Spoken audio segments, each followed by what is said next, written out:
Hello. Hello. Oh, that's it. That's working. That's the best way to do it. Oh, okay. I think that's what you did last time. Yeah. It is a bit confusing, but there we go. Right, here we Yeah. are again. Yeah. Still in lockdown. Still caged animals. Like crazed animals. Yeah. Like the Tiger Man. We're just like Joe Exotic. Yeah.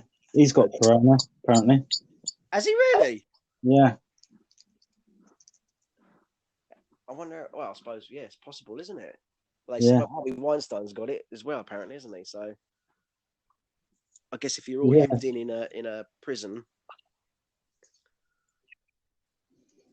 Yeah. Well, they're releasing 4,000 Are they? prisoners early, aren't they? In this country. Yeah. Yeah. Because they need they want to put all the prisoners in single cell. So Yeah. the ones that have, the ones whose crimes are less serious, they're going to release. I think it's no sex offenders or violent people coming near to the end of their sentences or whatever maybe.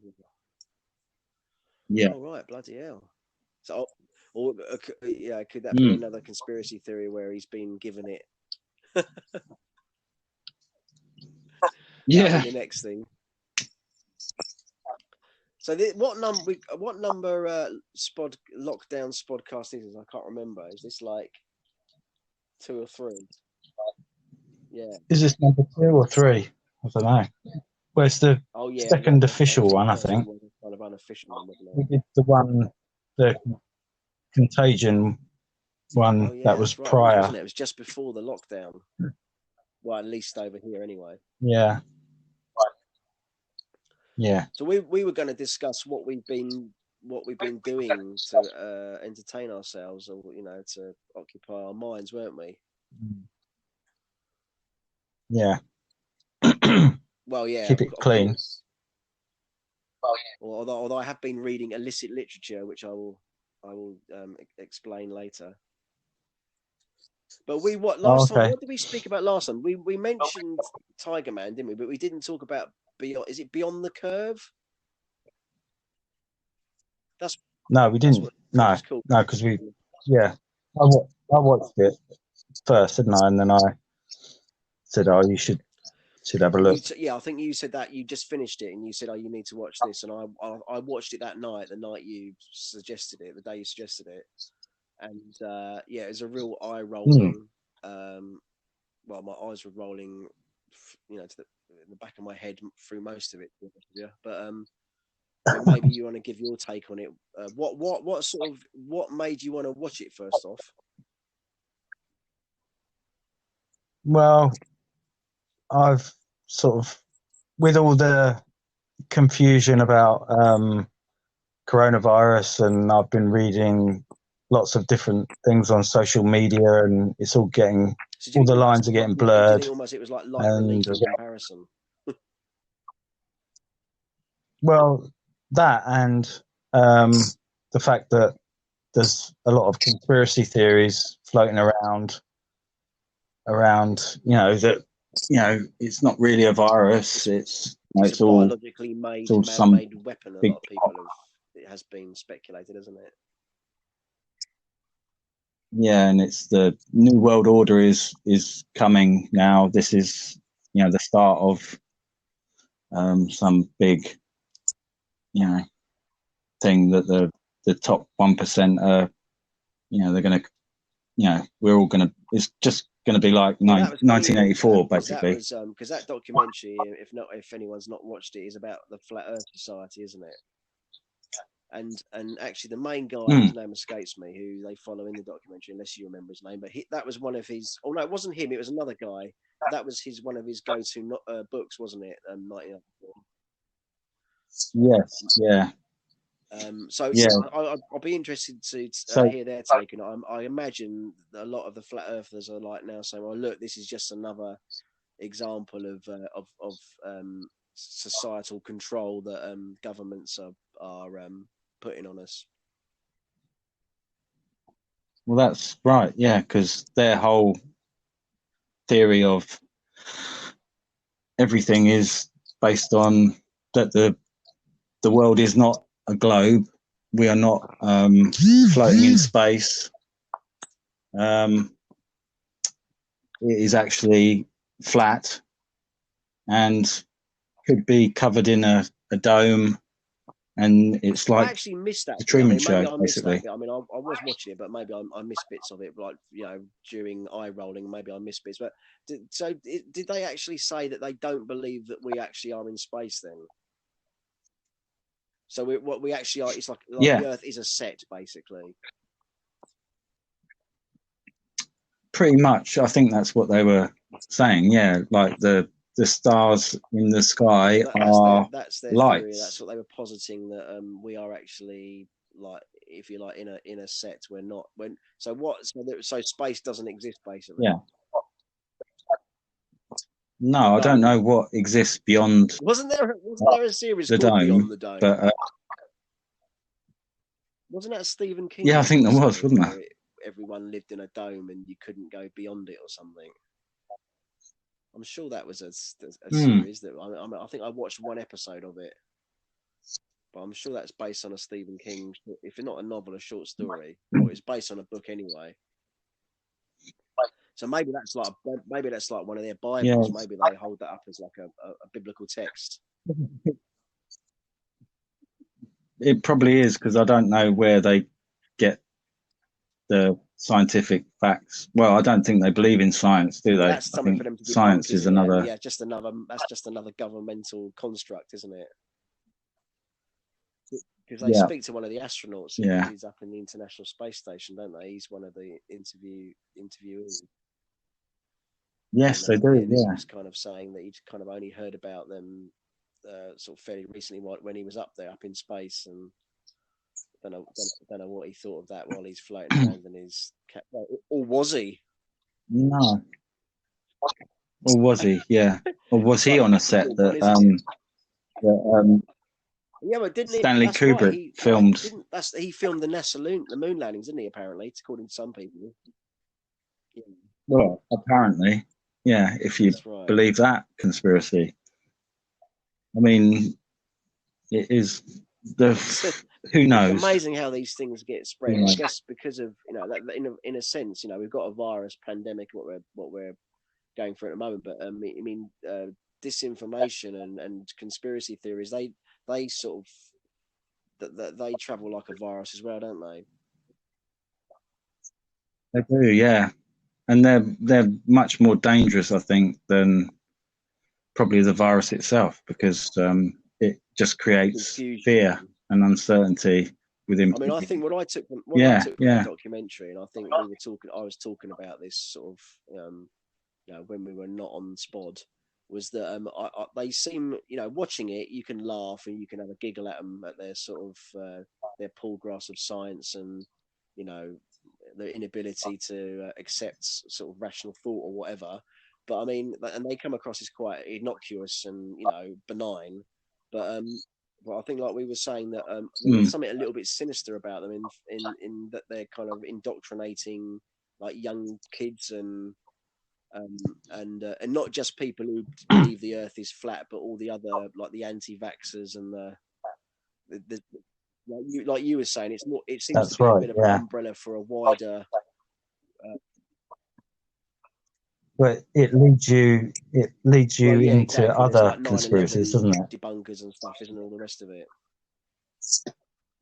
Yeah. Well, yeah. If they're lying to us about this, then they're lying about that. Aren't they lying about? Basically, they can lie about something as monumental as as us living on a flat Earth and under a dome somewhere. But like you say, like we were saying, it does. None of them really explained in the documentary, at least, like what is at the end of this. Well, as a dome, obviously, you can't go beyond. You can't go. I guess that's why you don't fall off. Is that their explanation for why you don't fall off the end then? That you, even if it's a dome, you'd bump. I don't know, really. Into the dome, wouldn't you? you would go so far, and then it would be like, you know, when you're trapped in a shopping centre and the sliding doors won't open, you would just be banging against it, wouldn't you? That's right. And what about the people we were saying? What about the people who've like sailed around the world, or you can fly around the world as well? So, it's all. I mean, I don't know. I mean, I've been on a plane and I've flown around the world. All the way around the world, though. You've flown to a particular destination, but that's like you'd have to have gone all around from. You'd have to start at London and then come all the way back round. You know, fly America and you know, all the other continents, Africa or whatever, and then come back the other way. Okay, well, I just believe that I've flown around it because told you. You've been brainwashed. Really, I've just been flying around. That's the thing. The pilot who was like the captain told you that's what was going to happen, so you just believed it because he was in authority. You see. That's right. Was I really in a plane that was actually flying, or was I like in some simulator? Where Val Kilmer's was on the train, and it's just like everything's going by him, and it's just like a set, isn't it? Do you remember? He's trying to paint. Yeah. He's trying to paint the outside of the train, and it's just like the train's not moving, but the background is. I love that film. That is way ahead of its time. That film. Very, very underrated. Was underrated sort of cult. I don't even think it was a hit. Hit, wasn't it? You know what? Very, very, very few people remember that film. Like they remember Airplane. They even remember Airplane 2. But I think a lot of people think that it went Airplane 2, and then the Zuckers did Naked Gun, and I think Top Gun gets really forgotten about. Yeah. It is the missing sort of link, isn't it? I mean, maybe that sort of style of comedy was on the wane at that point. Maybe that's why it didn't really have an impact.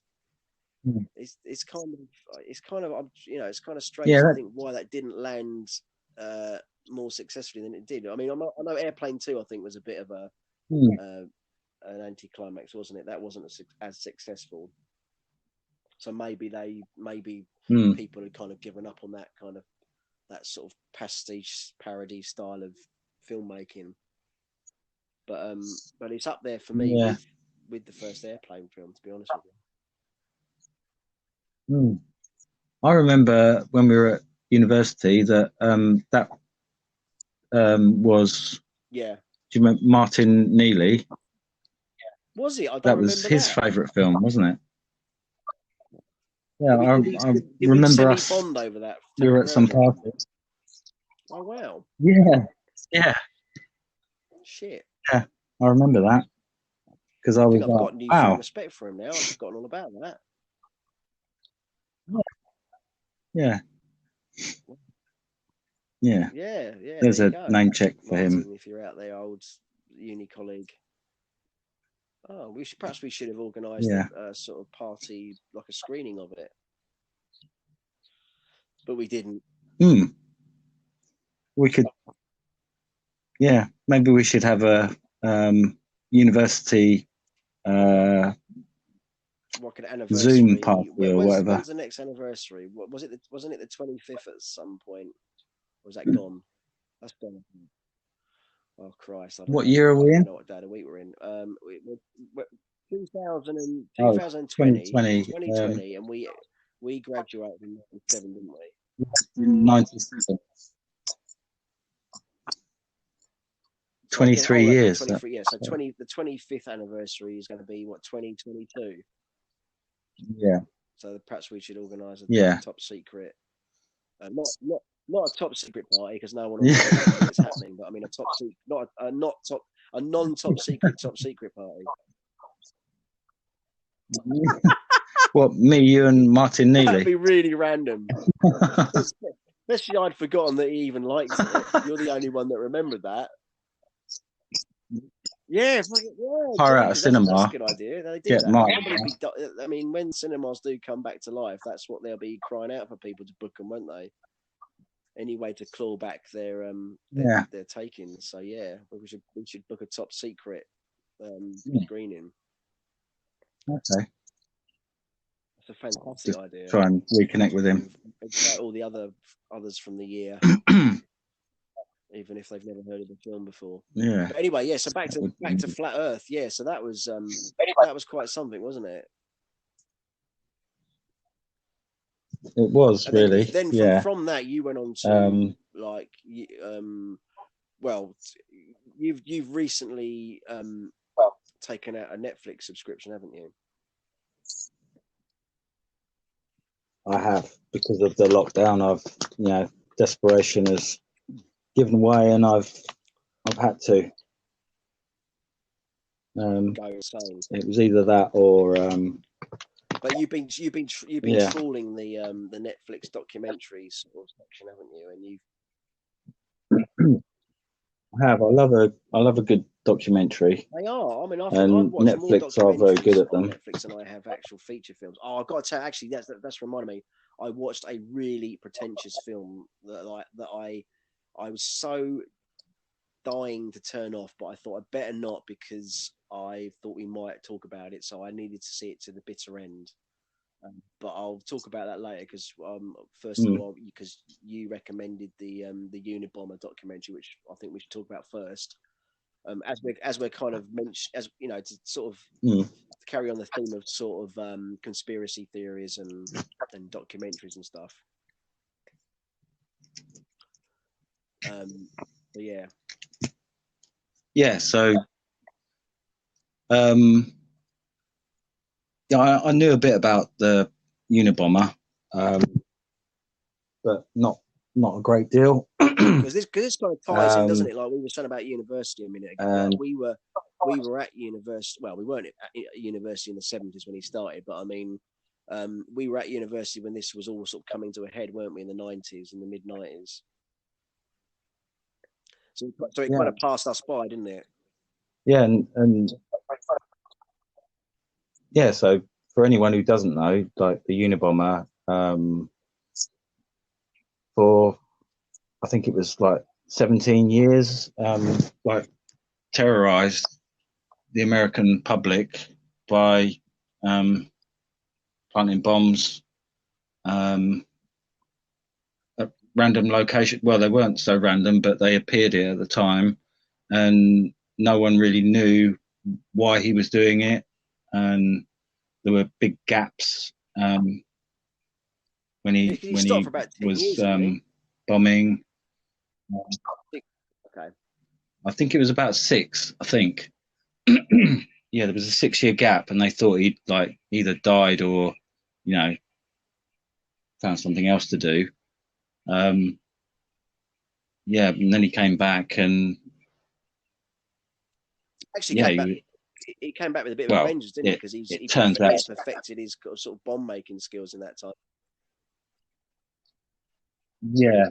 So early on, his bombs weren't that good because he was obviously learning how to make them, and as the years passed, he obviously perfected his skill in making them, and ended up killing 3 people, I think, and injuring 20 plus or whatever.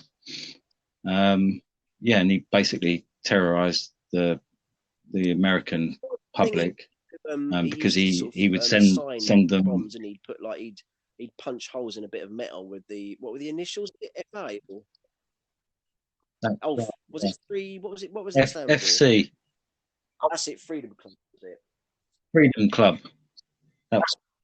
Yeah, and basically the FBI didn't have a clue who was doing it. They spent God knows how much money sort of trying to work out who it was. They went down loads of blind alleys, thinking that they'd worked it out, but they couldn't work it out because basically Ted Kaczynski, the Unabomber, had removed himself from society and was living in a little shack basically in the middle of nowhere, and Yeah, that's it. he was almost And he invisible. covered his tracks really well as well, didn't he? Because I remember the bit in the So documentary where he he'd sort of picked pubic hair, hadn't he, from like Indians, you know, like petrol station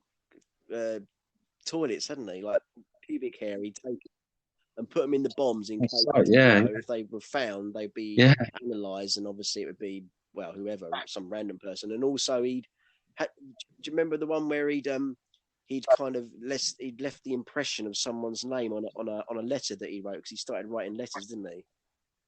Um,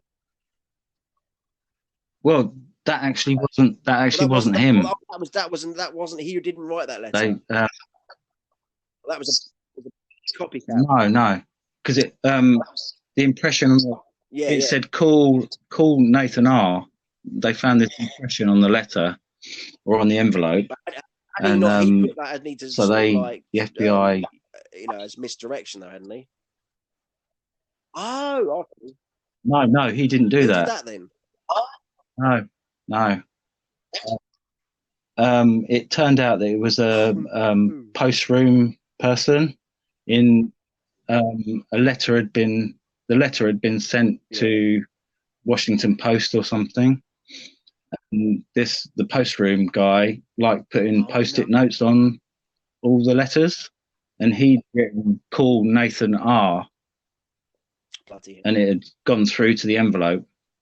So when it had been delivered, they saw it and they thought that he'd done it. It led them down a complete blind alley where they searched every person. Yeah, no. But he didn't even, you know, Ted Kaczynski didn't even have a telephone, so he wouldn't be calling anyone. Electric or running water or anything, you know. He hated technology. That was the whole thing. So yeah, that wasn't even him. Totally, like you said, he was totally working off grid, wasn't he? Completely, you know, isolated from humanity. Basically, he had a few neighbours around his shack, didn't he? Like sort of close by, but he didn't really interact with them. He was pretty much a loner. You know, he didn't sort of really interact with many people at all. So he was like a total it just shows clean how skin. hard it is to track someone like that, because, like you say, they got no, you know, credit card or debit card or bank account number or whatever, you know, national insurance number, whatever. Bank, you know, driver's license, etc. That's your worst nightmare as a sort of law enforcement agency, isn't it? Trying to track someone. He had no friends or family. You know, he disowned his family. So the likelihood of him telling anyone what he was doing was, and wasn't it actually nil? It was really actually his brother's wife, wasn't it, who had the theory that he might have been the Unabomber. Once they right, yeah, because they published the manifesto, didn't they, in the paper?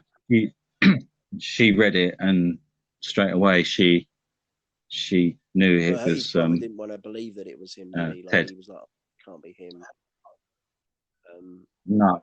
Yeah, it's a very interesting documentary. And is it called The Confession Tapes? Is it that one? Okay, just the Unabomber. I think it was just called the Unabomber. He's basically like recordings that are made of him in prison, isn't it? Talking to an interviewer, basically, like. Yes. Yeah, which are fascinating as well. You know, his theories. Listening to him, you know, he comes across very well, which is, I think, like I said to you earlier, I found myself, even though he's obviously killed and injured a lot of people, which is horrendous, I found myself feeling some sort of sympathy towards him. Some of his theories have sort of, they are in a way coming to fruition, because he was very fearful of automation, wasn't he? And that is kind of a thing, you know, where we are being. I mean, he perhaps couldn't even have. Well, he probably did foresee it, but I mean, you know, he was arrested in the mid '90s before you had self-serving checkouts and things like that. But yeah, cell phones are obviously much Cell more phone. prolific now. But yeah, he did kind of predict or foresee where we were going as a planet, really, wasn't he? Like how technology we'd be much more reliant on technology than we were. So his theories have kind of come to pass in many. Well, yeah, I mean, you know, if you look at like the situation we're in now, we are totally reliant on the internet, our mobile phones, to keep us in contact with the world, or I mean, you imagine if you know, globally trying to keep in contact with our the friends internet and went down, you know, globally. I mean, what the hell? Everyone would feel so isolated, wouldn't they? Alienated, wouldn't they? Because they wouldn't have, and we've become so reliant on technology. We really have. I mean, I know it's when my broadband like packs up. I've had it like where there's been a fault on the line and I haven't had broadband for a day or whatever, and it's like I'm nearly pulling my hair out.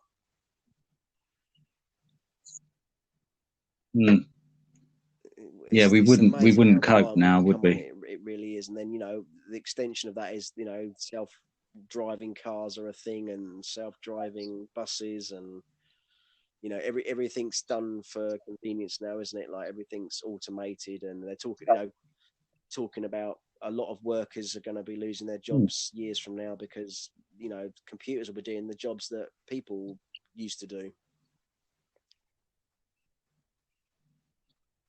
Well, yeah, I think you know, once our current situation has settled down, I think, you know, a lot of people won't be working in the way that they were working, you know, and a lot of these things will be automated, and you know, our life is, we're, you know, our society as a whole is, well, I think it just shows how going to change, how precarious things are, and how, you know, I'm not dismissing how major the coronavirus is, but you know, it just shows how an event like that can basically, you know, all the pillars of society just collapse, don't they? And I mean, and if it, you know, how often is this going to happen? I mean, is this going to be like an annual or a regular, you know, I don't know, you know, every decade we're going to get something like this or whatever? Yeah. Oh, it's the Corona lockdown. That's exactly it. And I mean, again, it just shows. I mean, you know, the economy is just, you know, the global economy is just taken such a kicking through this, hasn't it? Yeah, exactly. Yeah. How will it recover if? I mean, you think about it, Yeah. globally, it had more impact than, like, you know, wars, basically, hasn't it? Or as big an impact. Yeah. It's probably as close as we'll get without obviously the mass destruction of like a nuclear but I think in a way war also it makes you realise that actually, basically. I mean, I was thinking of this the other day, like, you know, it kind of makes war insignificant in a way, because what the fuck are we fighting over? You know, if this virus is indiscriminate, it's not like, you know, that's more of a that's more of an enemy or a threat to the human race than like, oh, someone's got some oil or someone's got a bit of land that we want. Don't like your religion. It's, to me, I don't like your religion or that sort of thing. Really, like, all that kind of stuff is, all those human fucking skirmishes. They're like irrelevant almost, aren't they? This disease or virus. Yeah, exactly. It wants to kill all of us, doesn't it? You know, are absolutely, in the face of something like this, are utterly insignificant. Yeah, black, white, Muslim, Christian. I think almost in a way it could doesn't be, care. I'm hoping Doesn't care. It's a nice leveler, isn't it? Really, because we're all in the same fucking boat. Yeah, yeah. You would hope that it would bring won't, but it's a nice thought. All these nations together. We can all live in like a Star Trek. Yeah. After this. Over, yeah. When it's over, maybe until it's over, and then fighting over a piece of rock or something after that. Won't we? Yeah. Yeah, basically that's exactly. Yeah, nature's trying to tell us something. Fucking wise up, innit? And I certainly put more stock in. I put more stock in nature than I think I do humanity. So, Well, I think for too long, mankind has basically thought, we're number one. No one can sort of defeat us. We can do whatever we want, and there's no consequences. But something like this, like you say, makes you realise that how much you earn, all that shit doesn't matter, does it? Car you drive, all the rest of it. It's irrelevant, isn't it? How big your house is. Yeah.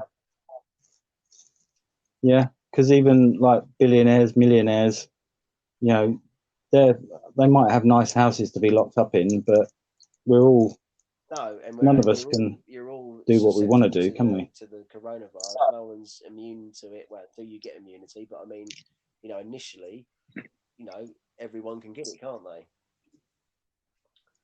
Yeah, exactly. Rich or poor, it doesn't discriminate. Yeah, young and old. Yes, exactly. I mean, young and old. It was thought maybe old.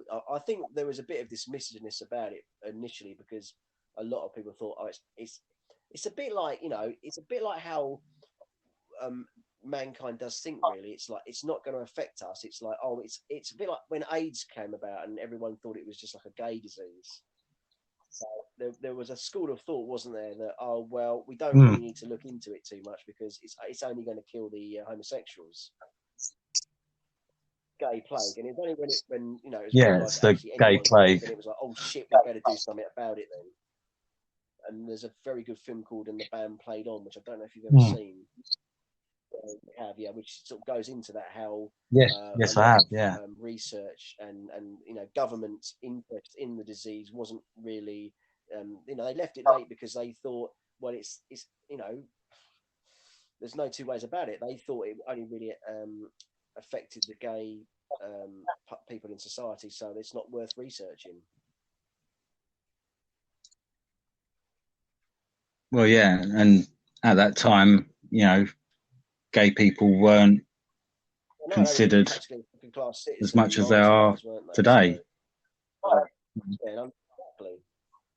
They're an underclass, weren't they? A lot of bigotry in certain countries towards them. Old people, so do we really care? It's only started killing young people and nurses, and actually, this is really serious now. Yeah, and that's how it anyway. But I think where we live quite rurally, so we're still pretty much untouched by it, and it's all somewhere. It's still all somewhere else, isn't it? It hasn't really. There's no one that I know that has got it or is getting over it or has died from it. I mean, we may have, or not that we know of. Like we were saying, we may have already had it and not shown any symptoms, or like what's going on in other who knows? Cities like London, for instance, and they seem to be, they've taken it. Obviously they've been hit worse because it's more densely populated area, so we're spread out.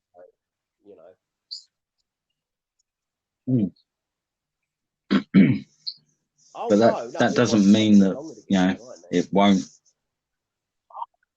That's why you have to stay indoors and wash your hands, etc. But so that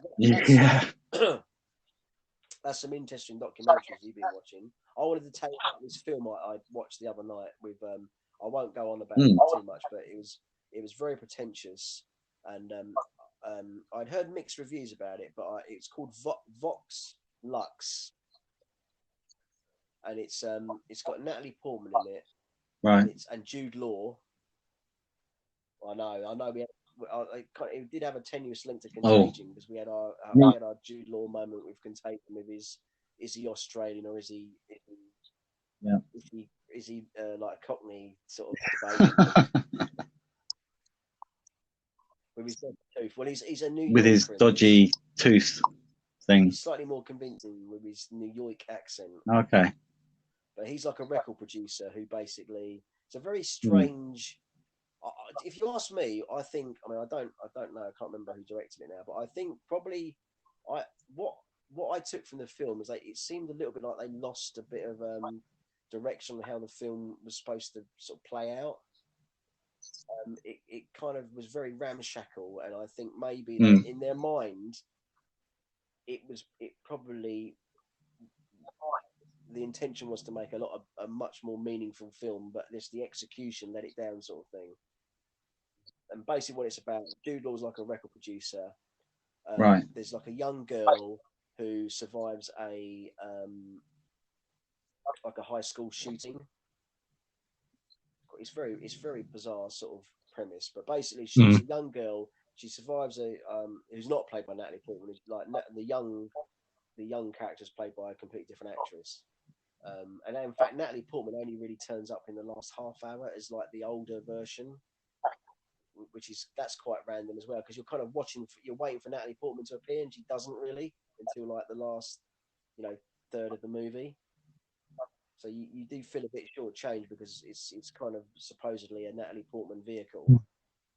Her face is splashed all over the publicity and stuff. But basically, this girl survives a high school shooting, and then from that she kind of becomes like she does like a tribute song for the massacred school kids, and that becomes a big hit, and she's kind of thrust into the limelight, and through that becomes like a big pop star, like a Madonna type figure. And then it kind of flips forward like 10 years, and she's Natalie Portman, and she's kind of like a big global megastar basically. Right. But the whole thing's a bit rudderless. It doesn't. There's moments where you think it's trying to be an expose of like the music industry, and it's all the sort of cynical things that go around that, and it's sort of becomes it's semi-interesting at those points, but then it sort of kind of celebrates more the fame and the celebrity side, and that's when it kind of loses its direction a little bit. So you're not sure whether it's trying to celebrate its or sort of condemn it kind of thing. It's a little bit unclear what it's tonally it's a bit uneven,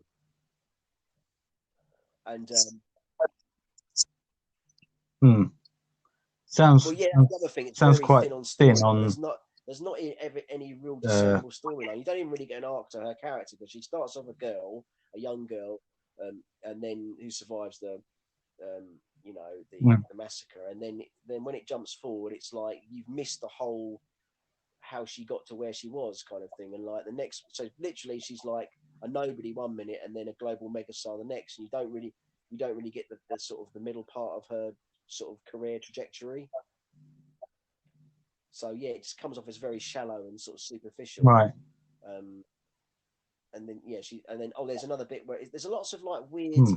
It's sort of I'm kind of confused what the idea of this was, but so you've got the high school massacre, and then like when she's a little bit older and she's starting her career, then there's like a massacre on a beach by sort of jihadis extremists, and that they're all like wearing masks, and it's like it's a coincidentally like one of the masks one of the gunmen wears is a mask that she wore in like one of her pop videos, so it draws like sort of negative publicity to her song. And then it's set in the 90s as well, so it's set in the 90s. Okay. And then jumps forward, and then it ties in her career with 9/11. She's like in a hotel room in somewhere like, I don't know, Istanbul somewhere or wherever, like doing a gig, and 9/11 happens, and so it's trying to be a lot deeper than it, actually real global events kind of thing adds to the. Yeah, I think you're right. I think it's just trying to add a bit of substance to it, but it comes off as really ham-fisted. So it sort of wants to have a message, but I've actually no idea what the film's trying to say. I think that's the come major across. flaw of the film is you come away from it thinking, I'm not even sure what that was about.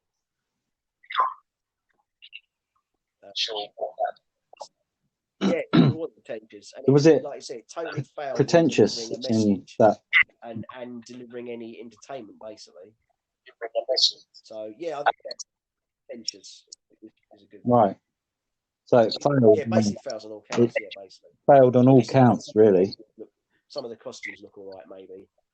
So yeah. And there's some songs. The songs were done by, is it Sia? Have you heard of her? She does the music, and obviously, Natalie Portman mimes to her songs. But even they're not very good. I mean, there's like a song at the end, which kind of the last 10 minutes is basically like a concert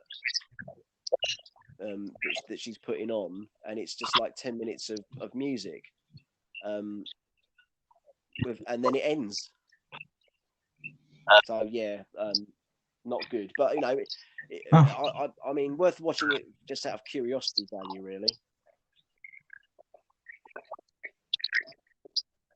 Do you like Natalie Portman? I think in this she's trying a bit hard in this. To me, it's like she's trying to be a bit edgy, but I'm not sure she kind of pulls it off. She's kind of swearing and drinking and smoking and puking up in hotel toilets and having promiscuous sex and stuff. But yeah, don't think it really comes. I don't think it really comes off. I think. No. Yeah, I don't know what I feel about her really. I think she is slightly pretentious in her choices of films, and there's quite a lack of. I kind of put her in. I don't know. She reminds me in her acting style is kind of a little bit like. I always feel she has similarities with Nicole Kidman. In that there's not a lot. She doesn't generate a lot of warmth. Yeah. I was going to say exactly the same. She comes across as quite cold and emotionless. Yeah, even when she's she's obviously trying really hard to show emotion and whatever, but I don't feel it when I think the best watch her. She's ever done was Leon. I mean, I'm trying to think of. I mean, I probably have seen quite a few. Yeah. Natalie Portman. I'm trying to think what else I've seen her in. Obviously, she's in the Star Wars movies, but that don't really count. No, harder than that. But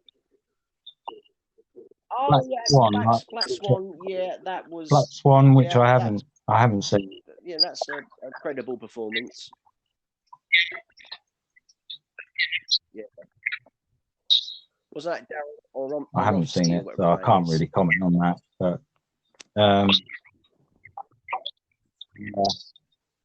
Oh yeah, no, I liked. Yeah, actually, that's she was in V for Vendetta. She shaved her head for that. Yeah, she did a Sigourney Weaver. She did an alien. Shaved her head. Weaver on that, didn't she? Yeah, she was. Her accent was dodgy, but again, like you said, I always find that I can sort of see her acting. The whole, she never quite convinces me that she is like a human being. She's almost like a. Do you know what I mean? No. She's almost. I mean, she's very attractive. She's very, you could say beautiful. but almost too just something a bit classically insincere about her. in that way. Yeah, maybe that's it. There's no edge. There's no edge to her. Yeah, Vox Lux, load of old bollocks, more like. I don't know. Ball locks would be more appropriate, I think. So yeah, what things we've done with our lock-in? So you've enjoyed a bit of the sun today, haven't you? I have. Yeah, I've taken my 2 children.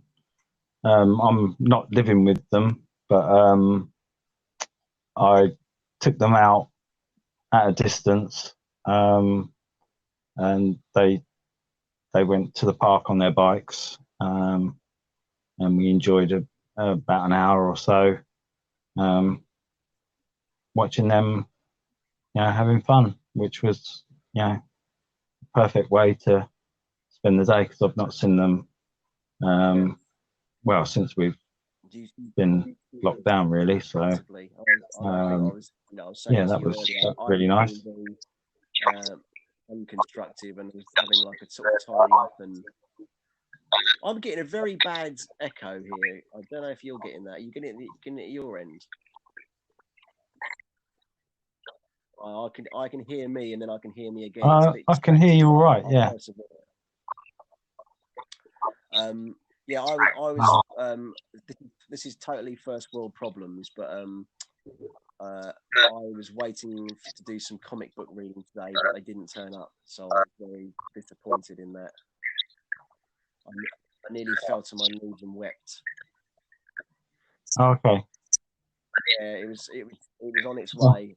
Is that there's a 2000 AD? story arc that's happening, and people who've probably listened to our earlier stuff will know that I'm a big 3000 AD comic book fan. So, but yeah, I was waiting for that to turn up, and it didn't. So, no disrespect to Postman, I know he's doing a really hard job, and it's tough. It's tough.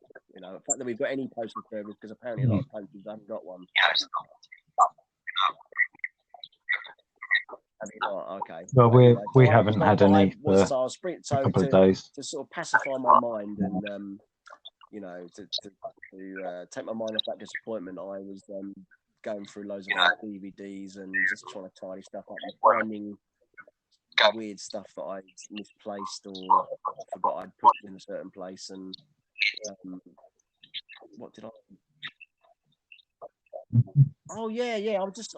You were saying this kind of found a Tori Amos. Is almost. It's made me kind of reflective. I think that's the word. I don't know about you, but maybe it's trying to rekindle a lost time when things are normal or normalish. Yeah, when we were free. Exactly. So I put some old Tori Amos stuff on. I found a DVD of hers with her music videos on. So that kind of killed a bit of time and made me reminisce and pine for those lost sunny days of freedom.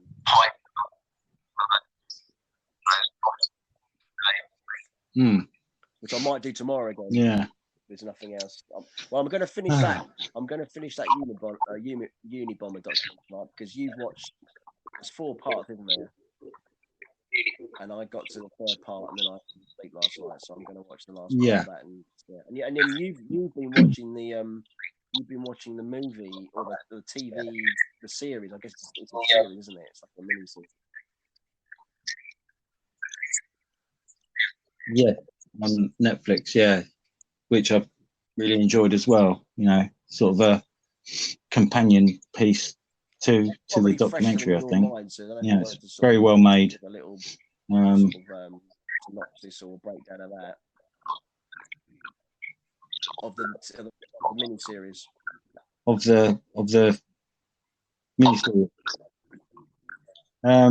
So yeah, the miniseries follows the FBI profiler who is trying to, discover who the Unabomber is, and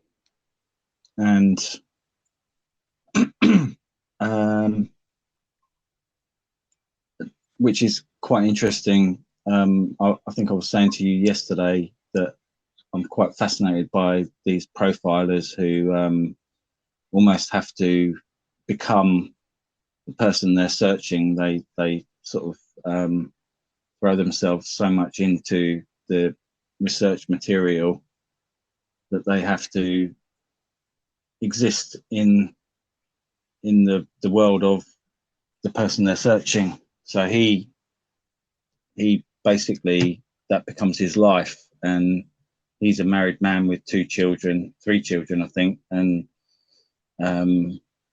yeah, he forgoes everything in his search for the Unabomber. It almost becomes like an obsession to him, and it's just very interesting sort of take on it. You know, the focus is not solely on the Unabomber; it is on this profiler and the search to find out his identity, basically. Well, I think a lot of what you just touch upon very interesting. What a lot of these investigators have in common is like you were saying, the almost obsessive desire to catch these people, isn't it? And the impact it has on their families and their lives, basically. And like you said, it becomes obsessive.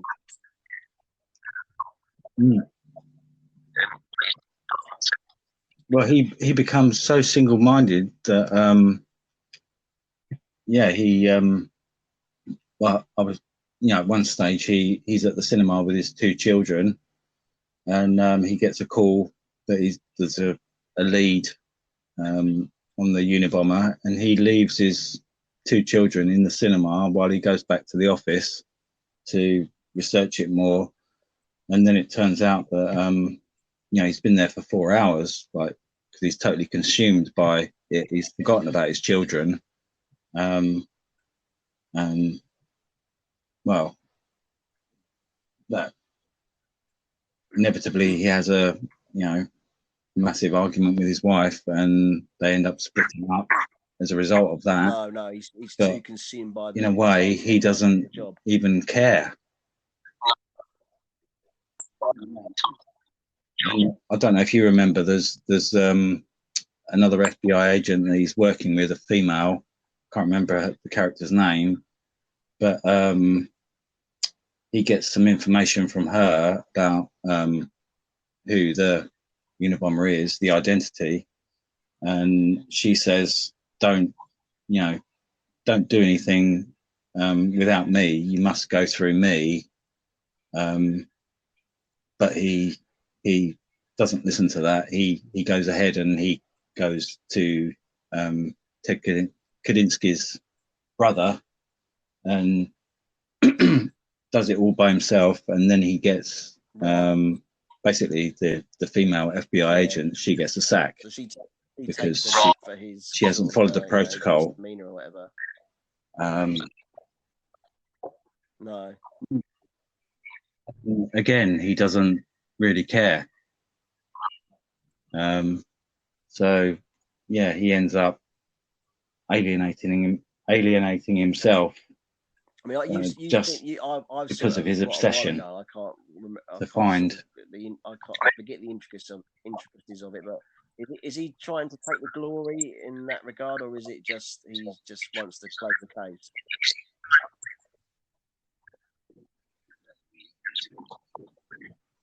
Well, where I've got up to now, they've arrested the Unabomber, and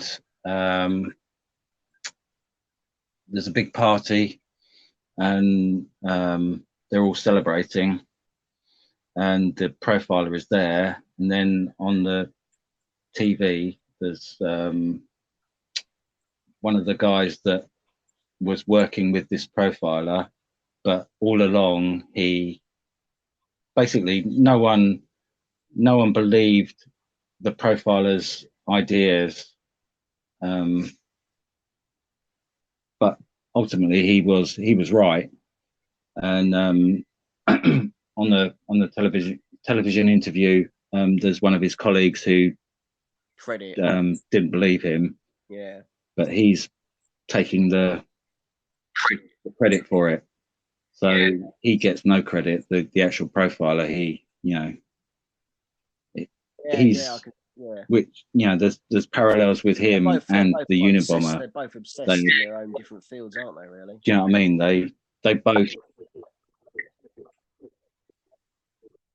They have disregard for other people. They're both almost sort of they are very similar. In their own way, sort of sociopathic in a way.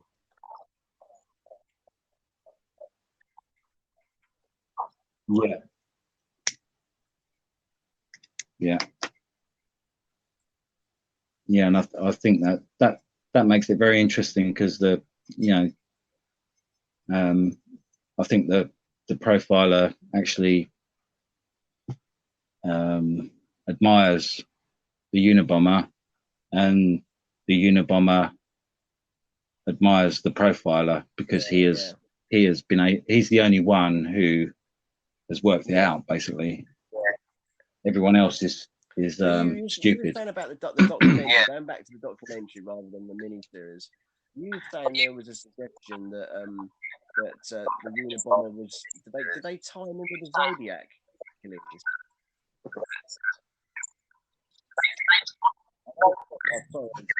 That was a podcast that I listened to. I was listening to this podcast about the Zodiac killer, and one of the, because they've never found, that's still like an unsolved, another one of the an open case, isn't it? He's never been. Yeah, and there are one of the theories is that the Zodiac killer was the Unabomber, and that's based on the fact that most of the Zodiac killer's killings were in the hiatus that the Unabomber had. So the 6 years that he wasn't actively bombing, all these Zodiac killings took place, and they were in similar areas to where the Unabomber was at the time. And there was a lot of similarities in the writings, and the Zodiac killer,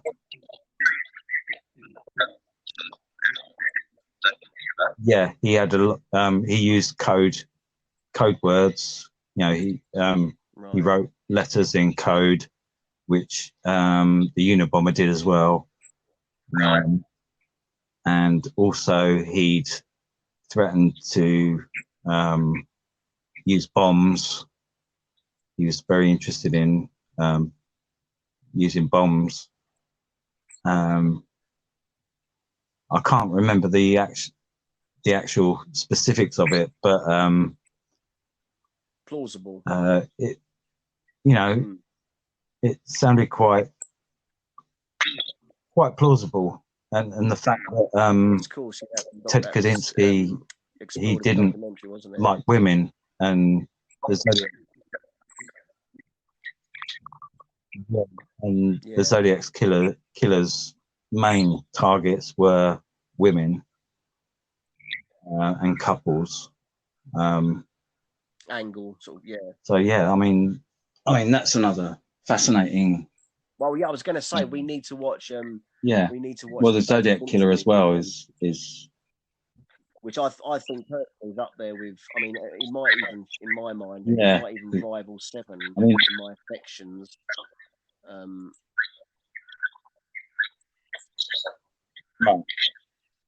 See, I can't really remember it because it was quite. I think I don't know when it came out, but I've only seen it the once. Kind of revival, if you like, because he'd been in the wilderness for many years, hadn't he? And I'm sure it was prior to like Iron Man in his meteoric sort of, Disney career. So I think it's probably around either the late 90s. I've got. Okay. I mean, no, it must have been after Fight Club because David Finch. That was the 91 at Fight Club, I think. 91 was that? It was probably about 2001, 2 maybe. Yeah. I've got the DVD, so we'll have to have a screening when we or like Okay. it's on. We obviously can't have a screening around here, but maybe if it's on Netflix or Amazon Prime, you'll have to watch that because you've got that as well, haven't you, at the time.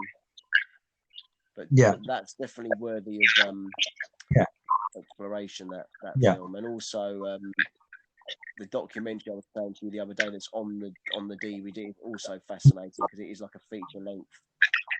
It's like one of these crime documentaries that you get on Netflix or Amazon. It's like it's of that standard. It's very in depth and forensic. Okay. Yeah, it's definitely worth watching. But we've come to our hour, so perhaps I'd be interested in seeing that. Yeah. To do an hour, aren't we? Like to wrap it up and. We're at our hour point. Yeah. So. I think we did. Yeah, we got covered quite with our what we've been doing with our quite a lot time. there.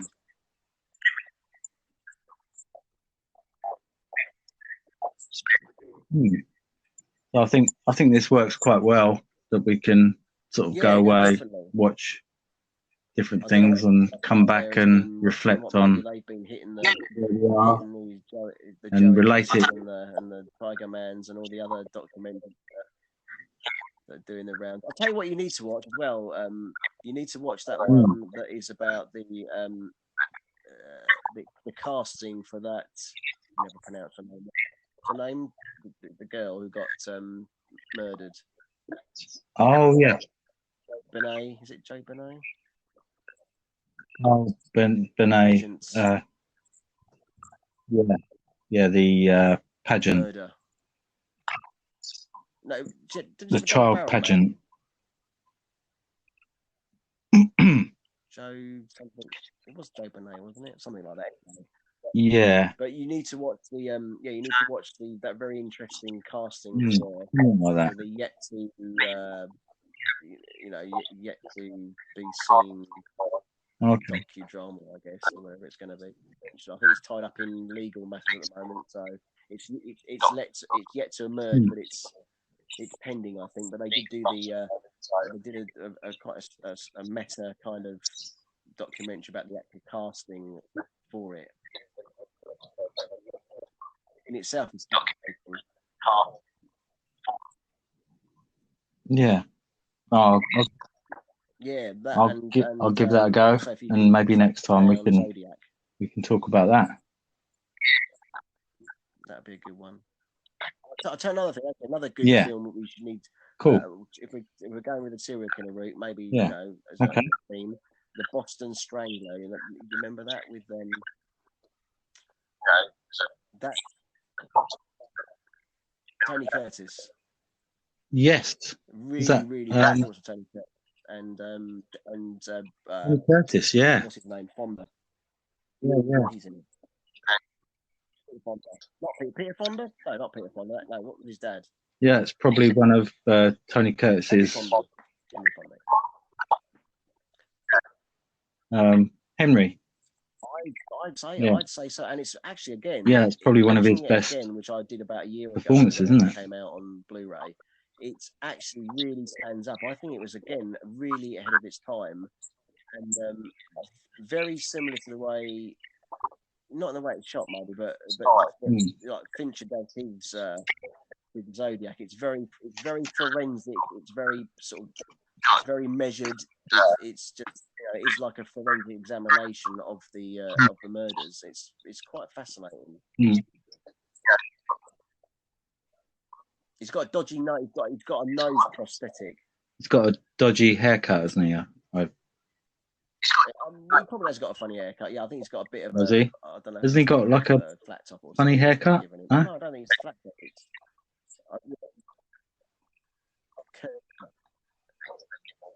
It might be a curly. I thought it was like I'm trying to remember it now, but I mean, I know they gave him a prosthetic nose because they said he was too good looking, so they had to sort of ugly him up, so they gave him a big poppy nose. So because there's a bit in the extras where he really fought for the role, apparently, Tony Curtis. And the producer was like, well, no, you're too good looking. We can't Right. we can't hire you as a serial killer. And then he had someone make up a sort of prosthetic nose for him, and he put that on, and he used that for like the audition, and that was the clincher, apparently. But that's another film we should have a take a chat when we can.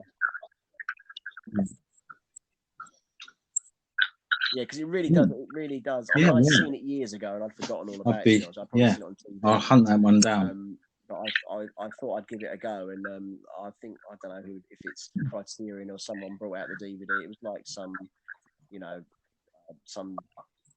sort of art house label brought it out, and they put loads of extras on it, and there's lots of documentaries. And I thought, well, that'd be quite interesting to watch that. And watching the film again, I just forgot how it's just really well made. And for a film that was made, I think it's late 60s, it doesn't feel dated at all. It feels very contemporary and very modern. You know what? Right. That's a very good point. I was trying to think that. Who directed that? Do you know? Schlesinger, but I'm not sure about that. It was a well-known director. I want to say John Schlesinger, but I'll have to double check on that. But yeah, it's kind of not really. I still think another like we said, another one of those films that is very underrated. For whatever reason, but I think it's very much ahead of its time. I can imagine David Fincher had watched that and gone, well, that's how I'm going to approach, like, maybe even Seven, or but certainly Zodiac. Probably. Because I think even. Do you think it suffered because it was Tony Curtis? They interviewed him, and he said that he was very. He was a bit disappointed that he didn't get more acclaim for it, because he really put his heart and soul into it, and I think he was a little bit disgruntled that he didn't give him better notices, Right. But that's the way it goes, and that's just the real. I mean, I think he even says, like, maybe it was just the wrong time. That film was, it was ahead of its time, so it's only later, because he said people come up to him now, and this would have been, I don't know, how long has he been dead? Been dead a while, hasn't he? But I think this documentary must have been filmed in like 2000 or something, and he said, like, people come up to him and they remember that role more than a lot of the other stuff he did that was more successful, financially. So it's still the best of time anyway. Yeah. You definitely just for the cast, really. The cast is brilliant. It deserves a watch. Okay, so we'll sign off now. So thanks for listening, folks. And it's always a pleasure. Yeah. I hope you enjoyed us, gabbling on for an hour.